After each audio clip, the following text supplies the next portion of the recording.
Okay, so we're back talking about section 1.2, the reading problems for linear equations. The last video we left off talking about these mixture type of equations, and when we're talking about mixture in this case, we've got we're trying to either dilute or strengthen a mixture. We're not talking about mixing to make a boom or a chemical reaction. We're just talking about strengthening or diluting some substance. So in each one of these containers, we're mixing these two containers and pouring it into this to make a certain concentration of whatever, in this case antifreeze that we left off on. So it kind of says in order on this one how many liters, so that's an unknown amount, of the 25% antifreeze solution. So in our first container, we don't know how much is in it, but we know it's 25% concentrated. And I also demonstrated it with a box method as well, a chart. So I'm going to also pick up with the beakers or the containers. And we're going to add that to, so that's when we go to the next container, 5 liters, so that's an amount, how much is in there in liters, and then a concentration, 10%. And then to get, or to obtain, is our equal sign of 15% concentrated solution. Now, each container should have an amount, how much capacity is in it, and a percent concentrated, plus amount percent equals amount percent. So the amount is missing in these problems usually, and you get that amount from understanding that you're pouring these two amounts into that container. So the amount is always the two amounts here added together. And then that gives us a solvable equation, which you can see we have here. 25% is 0.25 times x plus 0.10 for 10% times 5 equals the 0.15 of the two added together. And then solving that equation will give you the solution. I'm going to go ahead to number 3 now and demonstrate. On number 3, it's the 3 and 4, they're similar, but this one talks about a term, I think it says pure, pure alcohol. So if it says a pure something, then we'll put 100%. And that's the only thing I really needed to tell you there that's different. But let's do my 3 container methods and see if we can get this going. As always, pause the video and try it on your own. I think that's very helpful to you if you do that first and then come back in. So John is going to strengthen a mixture from 10% to 30%. So over here in the output, it's going to be 30%. And right now he has on hand a 10%. How much pure alcohol should be added to 7 liters of this 10%? So we've got 7 liters, that's at 10%, that amount percent, and we're adding in some pure alcohol. It doesn't say how much, that's the question, how much? So X of 100%. To get, and our output needs to be a 30%, right? We should be able to do that, right? You're adding pure to a 10%, you can bring it up to a 30%. Remember, the amount is these two amounts added together, 7 plus X. And then that pretty much makes our equation. Amount percent plus amount percent equals amount percent. And that makes our equation 0.10 times 7 plus, what's 100% as a decimal? Moving it 2 left is 1 or 1.0. I guess I should have just said 1. 1 times x there, or 1.0 if you like that better, equals 30% or 0.30 or just 0.3 of 7 plus x, or x plus 7, that doesn't matter. And then you can solve that. Let me get my paper up here again. You can clear the decimals if you like. We talked about that as an option. If you want to clear the decimals, you times through by 100. I guess really just by 10 would do it, because I just need to overcome 1 decimal place since that's a 0. Let's do that. Let's times everything by 10 on both sides to remove our decimal points. So that'll move that over to a 1 times 7, and 10 times 1 will make that a 10. And then 10 times this term makes that a 3. Notice I don't bother what's in parentheses because it's part of that term, just the coefficient in front of that. So 1 times 7 is 7 plus 10x. Distributed here is 21 plus 3x. And then we can bring our variable together. Minus 3x is 7x. Bring this 7 to the other side. 21 minus 7 is 14. Divide both sides by 7. X equals 2. So it's just going to take 2 liters of this pure alcohol. Does that seem reasonable? Sure, right? to make that work. Okay, number 4, another example of this. This time I wanted to talk to you about adding in water. If we're adding in water and it's a saline solution or an alcohol solution or whatever other type of thing, we should assume that's a 0% of whatever the chemical is. So how much water in that container, that means how much is X, and water will be 0% of the chemical. And we're going to add that to 8 milliliters, so 8 is the amount. You can kind of just in your mind know we're measuring in milliliters. The units do matter, so you should kind of know that, but you don't necessarily put it in the equation. And to get is my output answer 4%. 4% of what? It can't just be a hanging percent. Let me get rid of this mess here. So 4% of what? 4% of the total, X plus 8, the two amounts. So 0 times X is a big 0, plus 6%, 0.06 times 8 equals 4%. Now remember, you got to go 2 left, so it makes it 0.04 there of X plus 8, and then solving through that. So you can kind of just ignore that 0. 0 plus anything's just 0. Just leaves the other thing. Sorry. So then we can multiply through and clear the decimals if you like. Move those decimals right back over to 6. And then again on this side, move that back over to 4. In this case, because there's decimals pretty much across, there's a percent in each one, it's almost like you're just moving it back out to the percent value, but it's really the math that we're using. And then you can distribute and solve that. Let's see, minus 32 is 16. That solves to be 4. So the answer there is 4 milliliters is what we're measuring in. 4 milliliters of water would dilute this down just a little bit, right, to the 4%. Okay, next topic. The next type of reading problem that we're going to study in this section is investment problems. And the base formula is I equals PRT.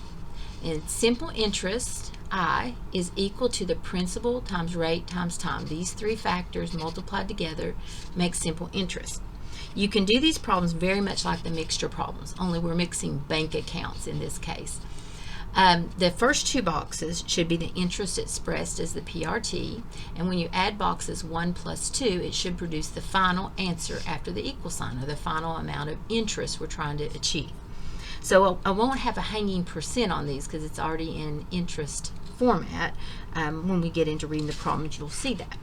So question number 1, if you earn a total of $784 in interest from 2 accounts, so account 1 plus account 2 is going to equal $784 of interest after investing $28,000 to 2 different accounts. Now don't ask me why they didn't all invest it in the bigger percent. Maybe they didn't know at the time.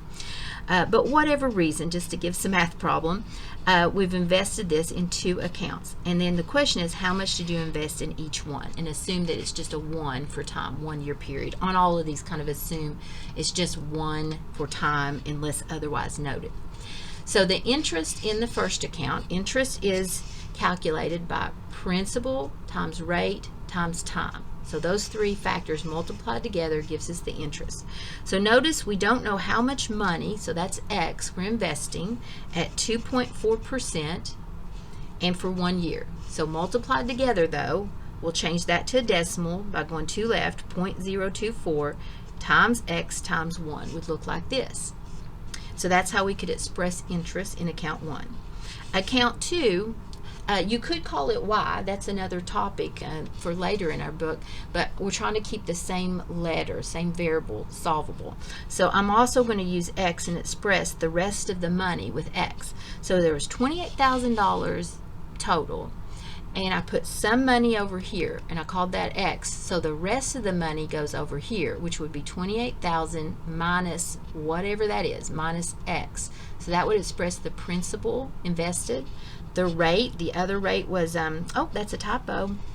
The other rate should have been 3.1%, right? 3.1 there. I think I made it right down here. I'll need to fix that on your handout if you get this too early. That's a typo. But 3.1% and then times 1 year. So when we multiply all that together, I did get it together here, 3.1 is 0.031. There's our principal, and then times a year, 1, so you don't see that.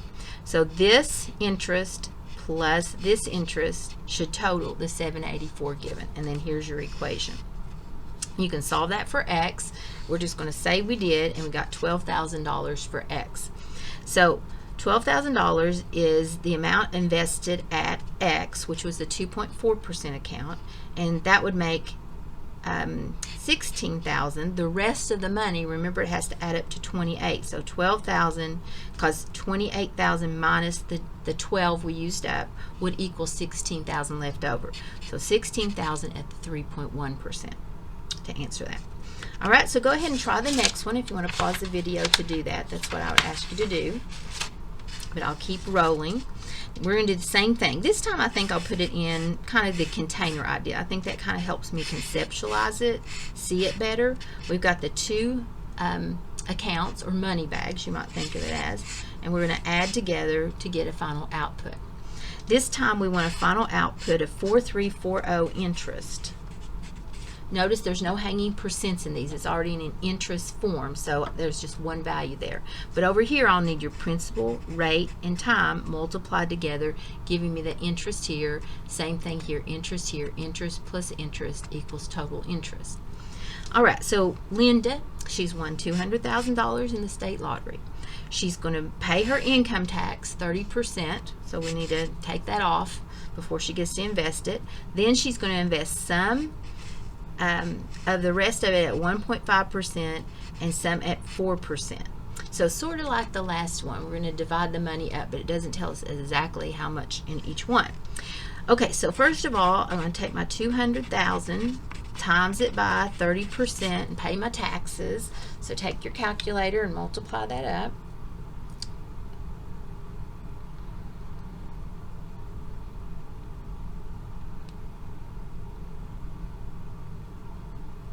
Okay, so we got to pay $60,000 in our taxes. So we got to take that off of our $200,000, daggone it. And so now you only have $140,000 to work with.